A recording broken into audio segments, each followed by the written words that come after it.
On pense souvent que la banane est un fruit totalement inoffensif. Mais la vérité, c'est qu'elle n'est pas adaptée à tout le monde.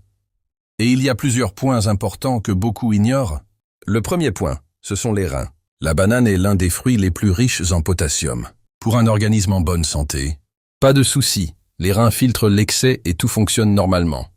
Mais si tes reins sont fragiles, si tu as une maladie rénale même légère, si tu fais de l'hypertension, ou si tes analyses montrent déjà un potassium élevé, alors la banane peut devenir problématique. Le corps n'arrive plus à éliminer tout le potassium.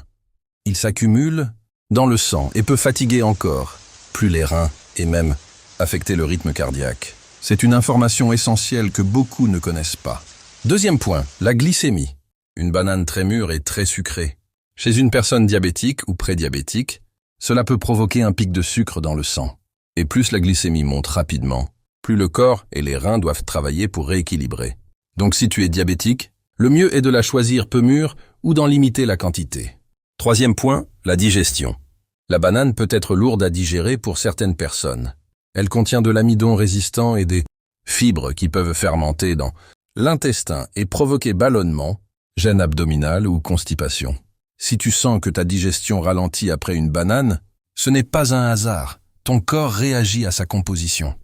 Quatrième point, le fameux petit déjeuner Banane Plus, produit sucré. Beaucoup pensent que c'est sain, mais c'est l'inverse. Banane Plus, céréales sucrées, plus yaourt sucré, puis pic de sucre, puis gros creux d'énergie derrière. Ton corps se fatigue.